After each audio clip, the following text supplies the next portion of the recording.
I myself have been through a journey. I started my business in 2016 originally, and I was a social media manager.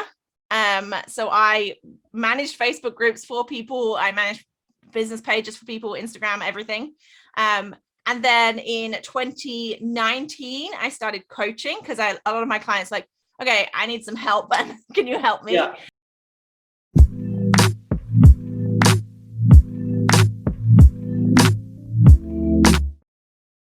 There you go.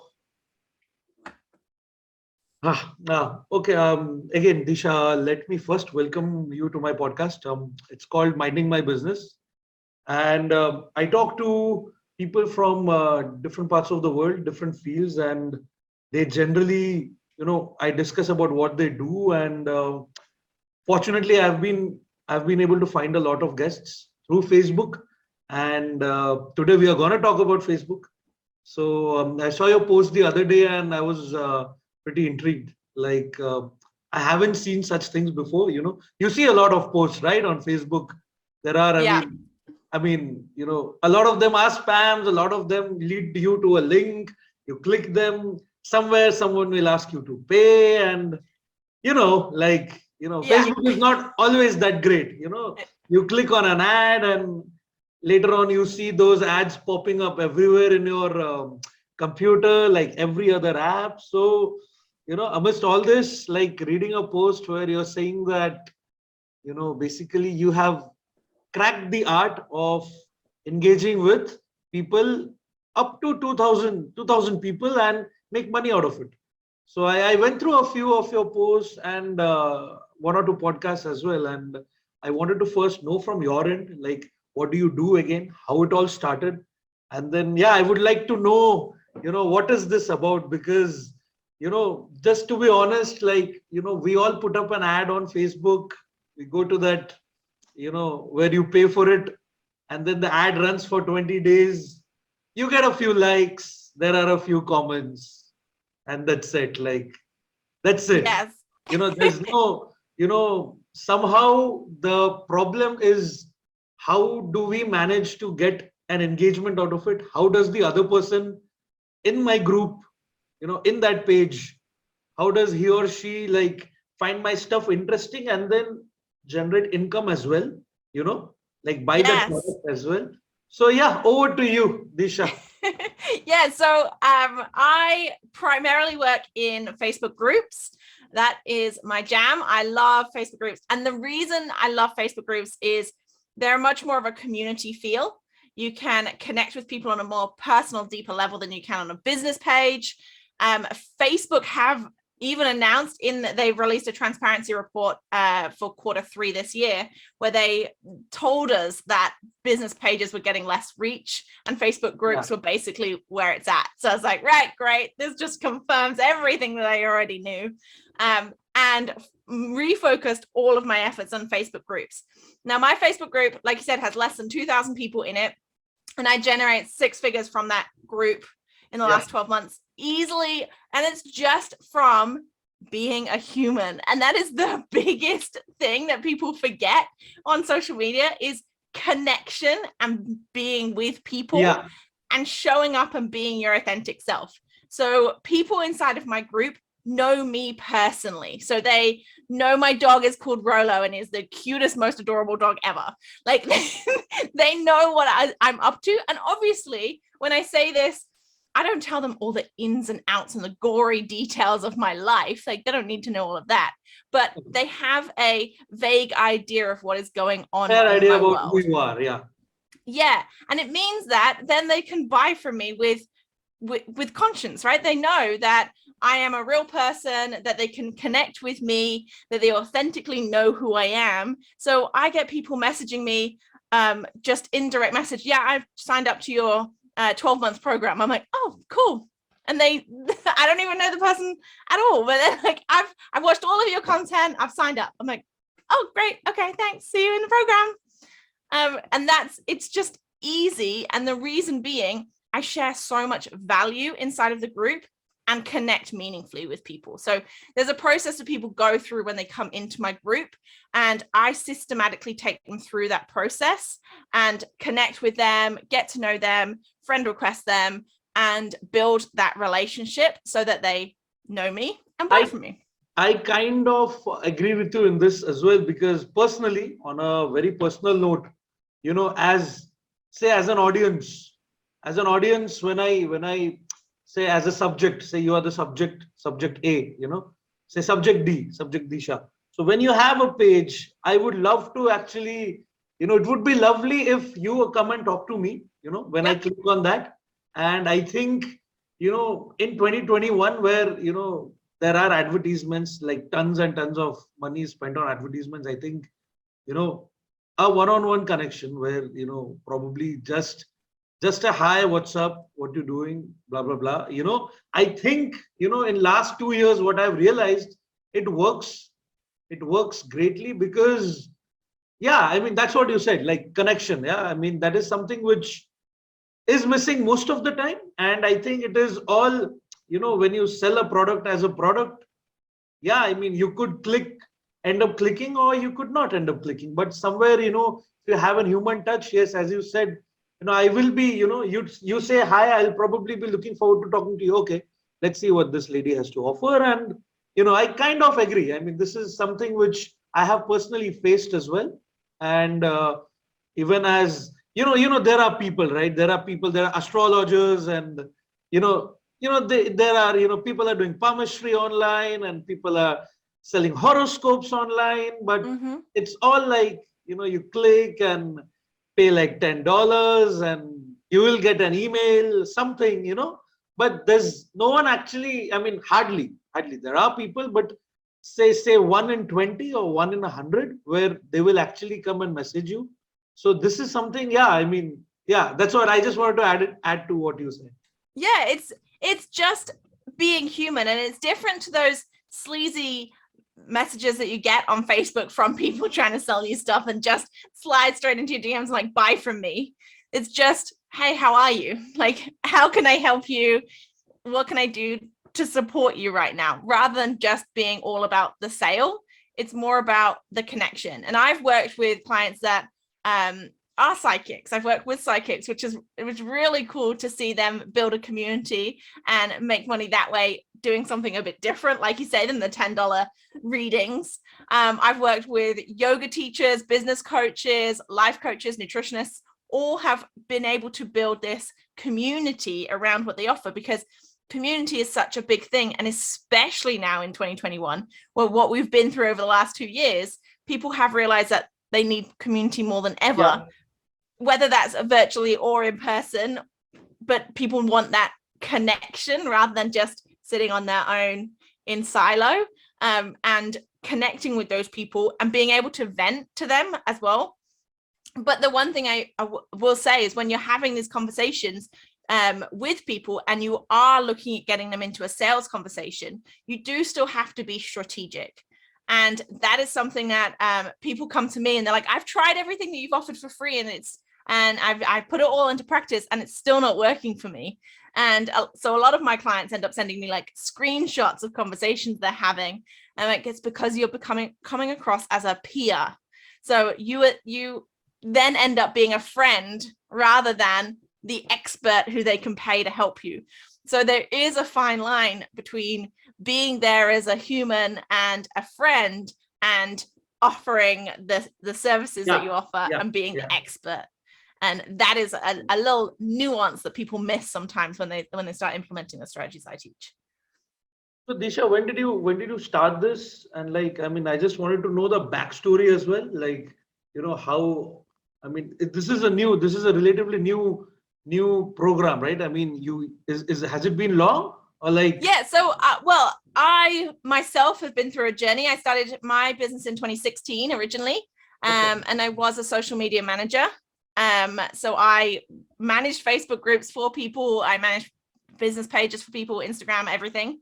And then in 2019, I started coaching, because a lot of my clients like, okay, I need some help, but can you help me? Yeah. And so it came really organically that I ended up coaching. So early 2020, I actually closed down an old Facebook group that I had, and started a new Facebook group, which I started in April, May 2020. And since that's in since then, I have grown the group to almost 2,000 people, and that's all organically. And that's just me connecting with people and bringing people into my world that way. The group that I closed down, I looked at the stats actually recently because I was recording a podcast on the mistakes I made with my old Facebook group.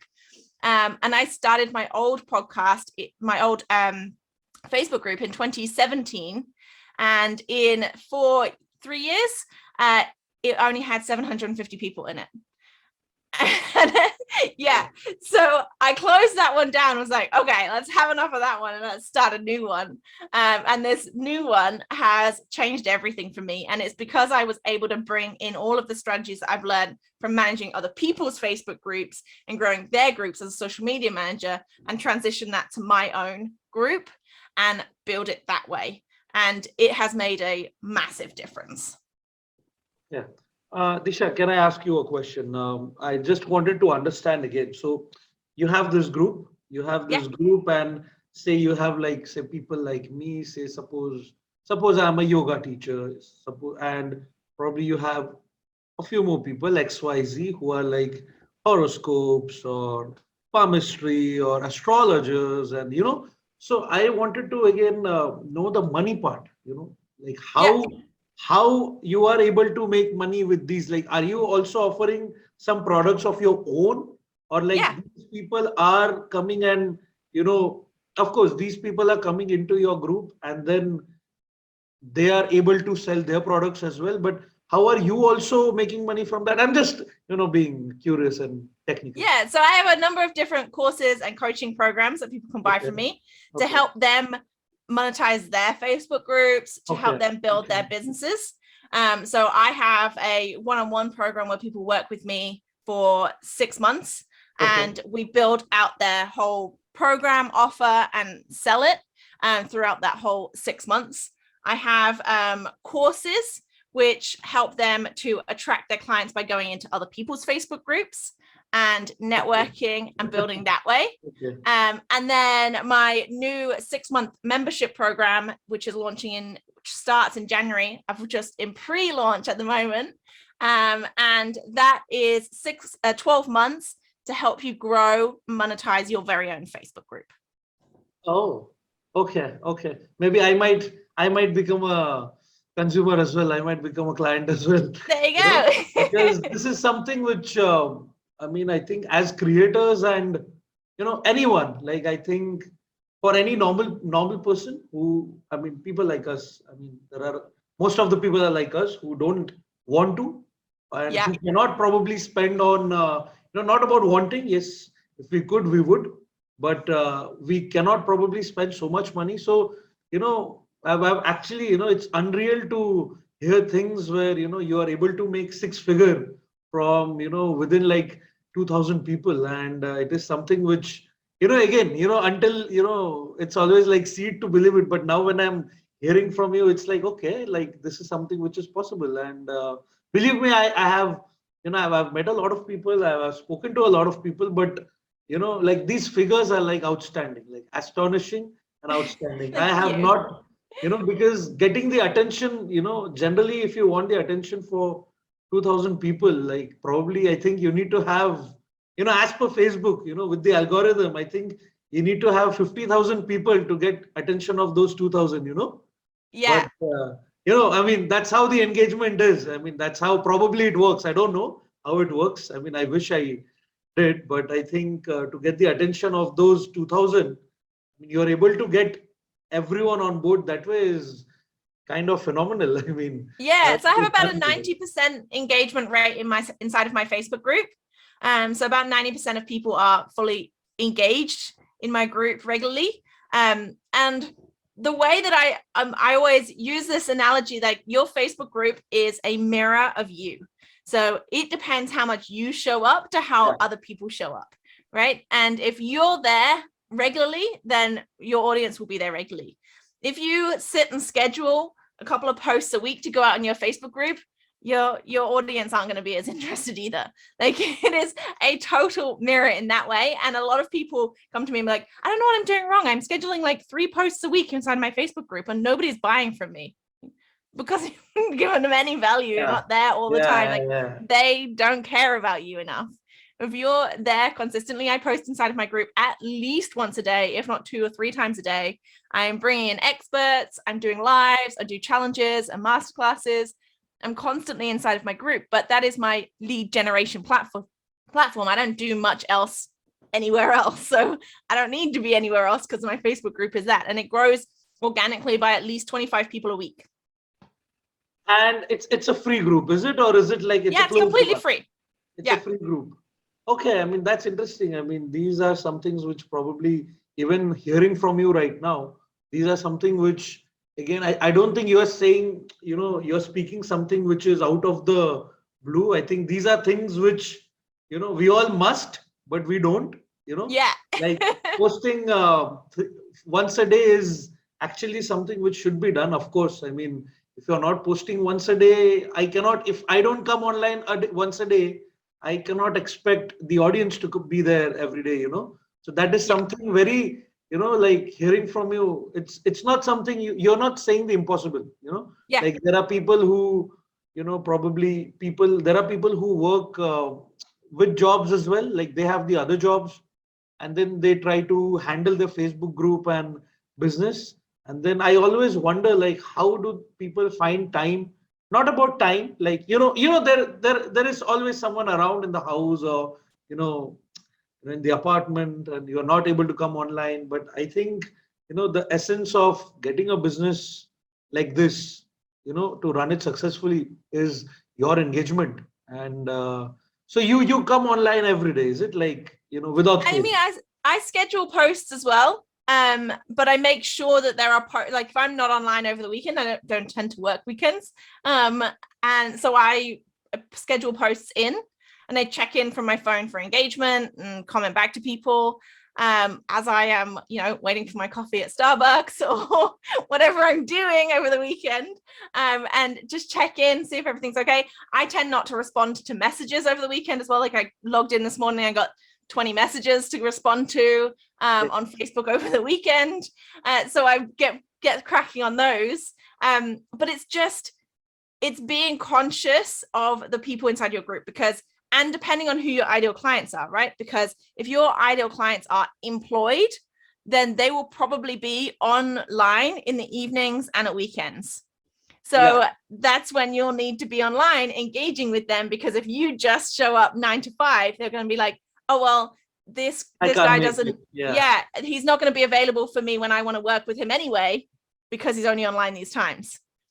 And that is something that subconsciously people pick up on. Like if you're not being consistent in the way you show up online for free, why would you be consistent when somebody gives you money to pay you to be consistent and be there for them?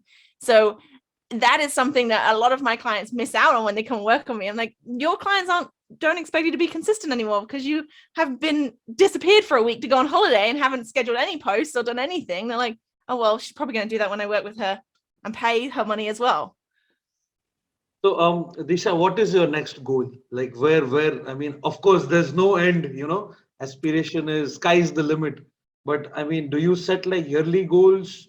Or like, I need to reach 5,000 viewers or followers this year. And, because I think with the way you are growing, like within, like with the range of 2,000 people, if you're able to make 6 figures, I think probably, how do you probably plan out your goals? Like is it like yearly or monthly? I mean, you're saying you already have like 25 new additions a week, so it's like 100 people a month, and you at least you have 200 people a year, and that range also grows.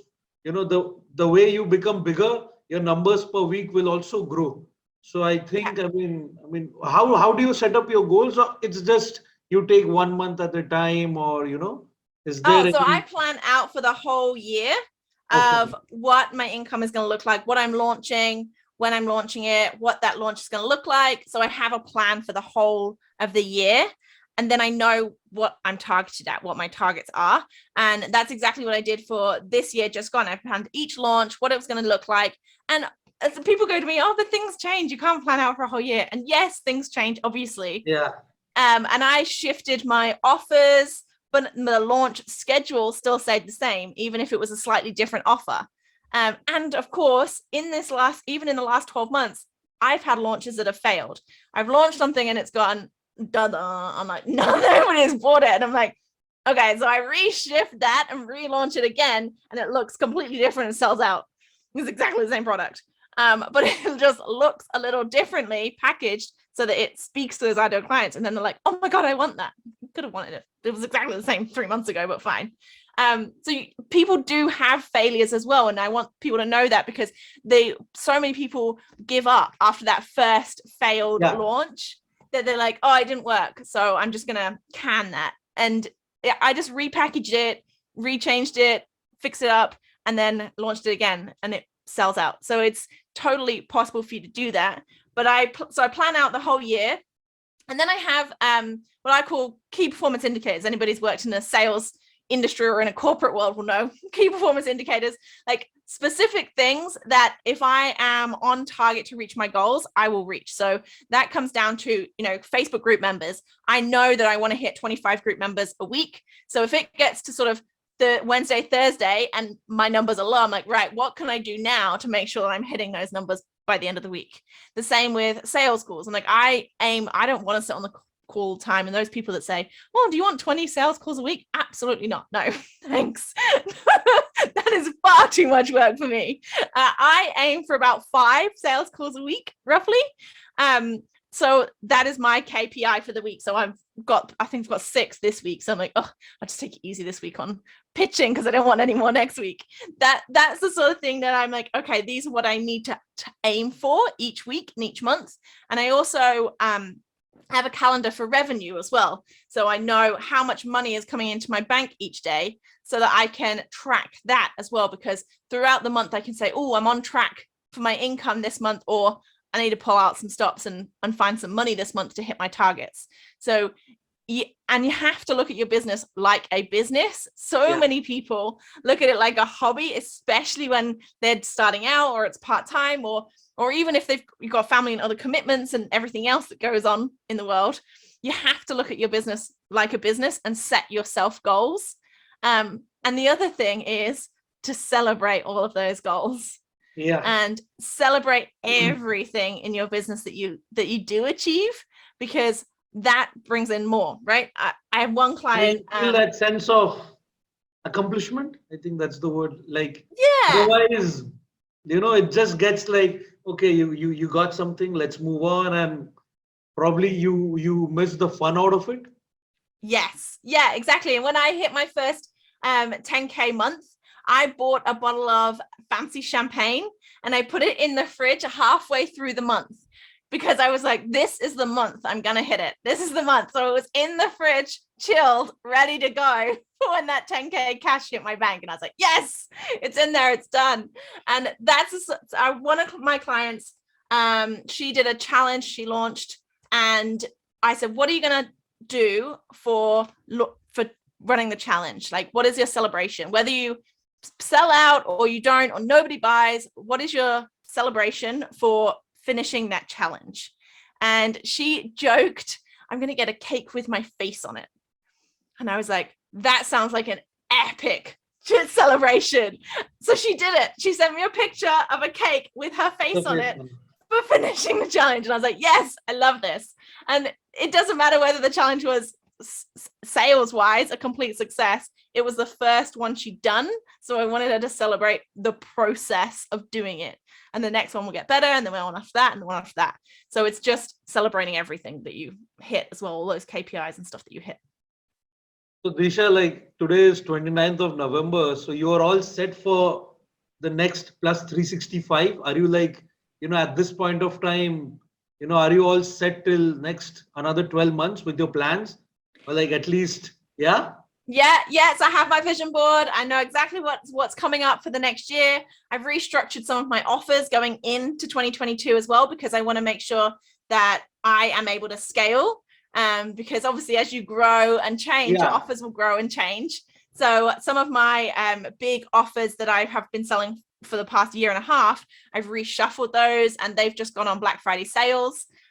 which has been really cool to see people buying the new structured offers and going into that way. So all of my offers have been slightly restructured as we go into 2022, and I build scaling and more systems and processes in my business as well. Thank you so much, Disha. I think it was very insightful, firstly, and congratulations to you for doing something like this, and I think probably we will all try. I can't speak for others, but I think I will try myself. And for all of us, for the audience, please can you tell us the name of your group? So I'll put the link as well if people want to join. I know I would love to. So I will probably show up in your group again. Yes, of course. It's called Scaling with DEASHA, organic marketing strategies for entrepreneurs. Okay. Thank you very much. I'll put it down in the group. And it was lovely chatting with you, Disha. And thank you for coming Monday morning. I know 10 o'clock, very cold over there. I mean, it's not like that over here. It's pretty okay. I mean, we are at 25 degrees right now. I'm so jealous. But thank you very much. Thank you so much for having me. I really appreciate it. Thank you so much, Disha. Have a nice day. Cheers. Thank you. Bye-bye. Bye.